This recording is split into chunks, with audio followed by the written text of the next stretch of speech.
Hello everyone. आज के इस वीडियो में हम क्लास 8 का ज्योग्राफी का चैप्टर रिसोर्स को पढ़ेंगे। इस चैप्टर को वन शॉट वीडियो में विजुअल और एनिमेशन के हेल्प से कंप्लीट करेंगे। सो चैप्टर को शुरू करते हैं। चैप्टर का नेम है रिसोर्स। सो रिसोर्स होता क्या है? Anything that can be use to satisfy a need is a resource. कोई भी चीज़ जो इंसान की ज़रूरतों को पूरा करता है वह रिसोर्स है। आप अपने डेली लाइफ में बहुत सारे ऑब्जेक्ट को यूज़ करते हैं, जैसे कि बुक, बैग, वाटर, इलेक्ट्रिसिटी। इन सारे ऑब्जेक्ट के अंदर दो चीज़ कॉमन होता है। पहला कि जितने भी ऑब्जेक्ट हैं सारे ऑब्जेक्ट के अंदर यूटिलिटी है। यूटिलिटी यानी कि आप इन सारे ऑब्जेक्ट को कोई ना कोई पर्पस के लिए यूज़ कर सकते हैं। दूसरा चीज़, ये जितने भी ऑब्जेक्ट हैं सारे ऑब्जेक्ट ह्यूमन लाइफ के अंदर कोई ना कोई वैल्यू एड करते हैं, यानी आपके लाइफ के अंदर कोई ना कोई वैल्यू एड करते हैं। सो हमारा नेक्स्ट टॉपिक है how does something become a resource. अब कोई भी ऑब्जेक्ट रिसोर्स आखिर बनता कैसे है? हम जितने भी ऑब्जेक्ट को यूज़ करते हैं, एग्जांपल के तौर पे बुक हो गया, बैग्स हो गया, इनके अंदर क्या कॉमन है? हम इन्हें यूज़ करते हैं, यानी कि इनके अंदर यूटिलिटी है। और जिस ऑब्जेक्ट के अंदर यूटिलिटी होगा वो ऑब्जेक्ट रिसोर्स होगा। और जिस ऑब्जेक्ट के अंदर यूटिलिटी होगा वो ऑब्जेक्ट आपके लाइफ के अंदर वैल्यू एड करेगा ही करेगा। सो यूटिलिटी ही किसी भी ऑब्जेक्ट को रिसोर्स बनाता है। और रिसोर्स हैव वैल्यूज़। जितने भी रिसोर्स हैं सारे रिसोर्स के अंदर वैल्यूज़ होता है। और कुछ ऐसे रिसोर्स होते हैं जिनके अंदर इकोनॉमिक वैल्यू होता है, और कुछ ऐसे रिसोर्स होते हैं जिनके अंदर इकोनॉमिक वैल्यू नहीं होता है।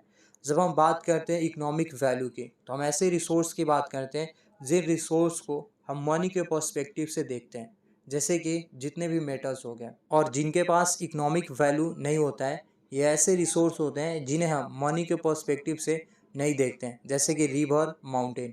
रिवर और माउंटेन को कभी भी हम मनी के पर्सपेक्टिव से नहीं देखते हैं। Time and technology are two important factors that can change substance into resource. Time और टेक्नोलॉजी ये दो इम्पॉर्टेंट फैक्टर्स है जो किसी भी सब्सटेंस को इम्पॉर्टेंट रिसोर्स में चेंज कर सकते हैं। टाइम तो हम समझते हैं, यानी कि कोई चीज़ आज रिसोर्स नहीं है लेकिन आने वाले कुछ सालों में वह चीज़ रिसोर्स बन सकता है, क्योंकि उस समय वह टेक्नोलॉजी आ जाएगा उस ऑब्जेक्ट को यूज़ करने के लिए। यहाँ पे जो वर्ड है टेक्नोलॉजी, इसका मतलब क्या होता है? It is the application of latest knowledge and skills in doing और मेकिंग थिंग्स। इसे हम एग्जाम्पल से समझते हैं। आज से कुछ साल पहले बेसिक फ़ोन था, फिर उसके बाद स्मार्टफोन आया। तो बेसिक फ़ोन के अंदर जो नॉलेज स्किल्स अप्लाई करके स्मार्टफोन लाया गया, उसी नॉलेज और स्किल्स को टेक्नोलॉजी बोलते हैं। यानी कि जो चीज़ पहले से एग्जिस्ट करती है उसके अंदर नॉलेज और स्किल्स अप्लाई करके और बेहतर नई चीज़ बना दिया जाता है, तो उसी नॉलेज और स्किल्स को टेक्नोलॉजी बोलते हैं। इस चैप्टर का नेक्स्ट टॉपिक है टाइप्स ऑफ रिसोर्सेस। रिसोर्सेज को जनरली थ्री टाइप्स में क्लासिफाइड किया गया है। First one is natural resource, second one is human made resource and third one is human resource. इन तीनों रिसोर्स को डिटेल में वन बाय वन स्टडी करेंगे। फर्स्ट हमारा है natural resource. Resources that are drawn from nature and used without much modification are called natural resources. Natural resources ऐसे resource होते हैं जो हमें नेचर से मिलते हैं और इन्हें हम यूज़ करते हैं बिना कोई मॉडिफिकेशन किए बगैर। एग्जाम्पल के तौर पे air, water, soils, minerals, forest, solar energy, wind energy, ये सब नेचुरल रिसोर्स है, क्योंकि ये सब हमें नेचर से मिलते हैं। अब कुछ ऐसे नेचुरल रिसोर्स हैं जिन्हें हम डायरेक्टली यूज़ करते हैं, जैसे कि एयर, वाटर, फॉरेस्ट। लेकिन कभी कभी नेचुरल रिसोर्स को यूज़ करने के लिए टूल्स और टेक्नोलॉजी को यूज़ करना पड़ता है। फर्दर नेचुरल रिसोर्स को भी दो पार्ट्स में क्लासिफाइड किया गया है। First one is renewable resource and second one is non renewable resource. Renewable resource are those which get renewed और replenished quickly। Renewable resource ऐसे resource होते हैं जो दोबारा फिर से renewed हो जाते हैं यूज़ करने के बाद, जैसे कि water, solar energy, wind energy, forest, soil, ये सब renewable resource है। लेकिन कुछ ऐसे renewable resource है जो अनलिमिटेड है। ह्यूमन एक्टिविटी से इनके स्टॉक पे कोई भी इफेक्ट नहीं करेगा, जैसे कि सोलर एनर्जी और विंड एनर्जी। लेकिन कुछ ऐसे रिन्यूएबल रिसोर्स है जैसे कि सोइल, वाटर, फॉरेस्ट, अगर इनकी ज़्यादा एक्सप्लॉयटेशन होगा, इनको केयरलेस अगर यूज़ किया जाएगा तो इनके स्टॉक पे इफ़ेक्ट करेगा और हो सकता है कि कुछ साल में ये जो रिसोर्स है वो ख़त्म हो जाए। नेक्स्ट है non renewable resource. So non renewable resource are those which have a limited stock. Once the stock are exhausted it may take thousands of year to be renewed और रिप्लेनिस्ड। नॉन रिन्यूएबल रिसोर्स वह resource होते हैं जिनका जो stock होता है वह limited होता है। स्टॉक का मतलब कितना रिसोर्स अवेलेबल है यूज़ करने के लिए। सो नॉन रिन्यूएबल रिसोर्स का जो स्टॉक होता है वह लिमिटेड होता है और एक बार जब ये स्टॉक ख़त्म हो जाएगा तो इसे रिन्यूड होने में थाउजेंड ऑफ ईयर्स लग जाएगा। एग्जाम्पल कोयल, पेट्रोलियम एंड नेचुरल गैस, ये सब नॉन रिन्यूएबल रिसोर्स है और ये लिमिटेड स्टॉक में प्रेजेंट है और एक बार जब ये स्टॉक ख़त्म हो जाएगा तो इन्हें रिन्यूड होने में थाउजेंड्स ऑफ ईयर्स लग जाएंगे और कोई भी इंसान का life span thousands of year नहीं होता है। नेक्स्ट टॉपिक है डिस्ट्रीब्यूशन ऑफ नेचुरल रिसोर्स। जो नेचुरल रिसोर्स का जो डिस्ट्रीब्यूशन है वो फिजिकल फैक्टर्स पे डिपेंड करता है, जैसे कि टेरेन, क्लाइमेट और एल्टीट्यूड। टेरेन का मतलब जो लैंड हो गया। आप देखते हैं नॉर्थ इंडिया के अंदर नॉर्थ प्लेन्स है, लेकिन जम्मू एंड कश्मीर के अंदर, उत्तराखंड के अंदर आपको माउंटेन देखने को मिलेगा।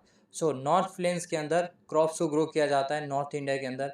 वही माउंटेन एरिया में आपको ज़्यादा माइनिंग देखने को मिलेगा, फॉरेस्ट देखने को मिलेगा। सो वहाँ पे क्लाइमेट, टेरेन और एल्टीट्यूड सब जगह का डिफरेंट है, इसीलिए जो डिस्ट्रीब्यूशन है नेचुरल रिसोर्स का वह भी डिफरेंट है। सो ये जो फिजिकल फैक्टर्स है जैसे कि टेरेन, क्लाइमेट और एल्टीट्यूड, ये प्लेस टू प्लेस डिफ़र करता है, इसीलिए जो नेचुरल रिसोर्स का जो डिस्ट्रीब्यूशन है वह भी प्लेस टू प्लेस डिफ़र करता है। नेक्स्ट टॉपिक है ह्यूमन मेड रिसोर्स। सो कभी कभी नेचुरल रिसोर्स तभी रिसोर्स बन पाते हैं जब उनकी ओरिजिनल फॉर्म को चेंज कर दिया जाए। एग्जाम्पल के तौर पे आयरन ओर हमारे लिए कोई इंपॉर्टेंट रिसोर्स नहीं है, लेकिन उसी आयरन ओर से जो हम आयरन को एक्सट्रैक्ट करते हैं वह आयरन हमारे लिए एक बहुत इंपॉर्टेंट रिसोर्स है। पीपल जो है वह नेचुरल रिसोर्स को यूज़ करके बहुत सारी चीज़ों को क्रिएट करते हैं, जैसे कि बिल्डिंग्स, ब्रिज, रोड्स, मशीनरी और व्हीकल्स। और जो नेचुरल रिसोर्स को यूज़ करके पीपल जो चीज़ें क्रिएट करते हैं उन्हीं सारी चीज़ों को ह्यूमन मेड रिसोर्स बोलते हैं। टेक्नोलॉजी भी ह्यूमन मेड रिसोर्स है। नेक्स्ट टॉपिक है human resource. People can make the best use of nature to create more resources when they have the knowledge, skills and the technology to do so.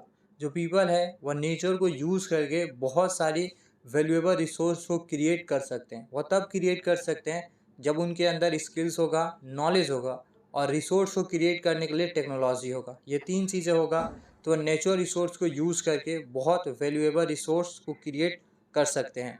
Next topic है human resource development. Improving the quality of people's skills so that they are able to create more resource is known as human resource development. यानी कि जब लोगों की skills को और ज़्यादा improve कर दिया जाए, यानी कि और काबिल बना दिया जाए कि वो नेचुरल रिसोर्स से और ज़्यादा वैल्यूएबल रिसोर्स क्रिएट कर सके, उसी चीज़ को ह्यूमन रिसोर्स डेवलपमेंट बोलते हैं। अब ह्यूमन रिसोर्स डेवलपमेंट आखिर होता कैसे है? इंडिया के अंदर जो पॉपुलेशन है सारे लोगों के एजुकेशन के ऊपर खर्च किया जाए, यानी जितने भी पॉपुलेशन है सबको एजुकेटेड बना दिया जाए और सबको हेल्दी बना दिया जाए, फिट बना दिया जाए और जो भी नए मशीन्स है, जो नए टेक्नोलॉजी है उनके साथ लोगों को अगर ट्रेन कर दिया जाए तो ये जितने भी पॉपुलेशन है सब हमारे लिए बहुत इंपॉर्टेंट रिसोर्स बन जाएंगे। और इसी चीज़ को, ये जब सारी चीज़ें हम करेंगे, एजुकेशन, हेल्थ और ट्रेनिंग देंगे मशीन्स के साथ कैसे काम करना है, तो इन्हीं सारी चीज़ को ह्यूमन रिसोर्स डेवलपमेंट बोलते हैं। इस चैप्टर का लास्ट टॉपिक है कंजर्विंग रिसोर्स। सबसे पहले रिसोर्स कंजर्वेशन क्या होता है और क्यों इम्पॉर्टेंट है। Using resources carefully and giving them time to get renewed is called resource conservation. जब हम रिसोर्स को केयरफुली यूज़ करते हैं और जो रिन्यूएबल रिसोर्स है उन्हें रिन्यूड होने के लिए जब हम टाइम देते हैं, उसी चीज़ को रिसोर्स कंजर्वेशन बोलते हैं। अब रिसोर्स कंजर्वेशन इसलिए इम्पॉर्टेंट है क्योंकि बहुत सारे ऐसे रिन्यूएबल रिसोर्स है जो अनलिमिटेड नहीं है, जैसे कि वाटर, सॉइल, फॉरेस्ट।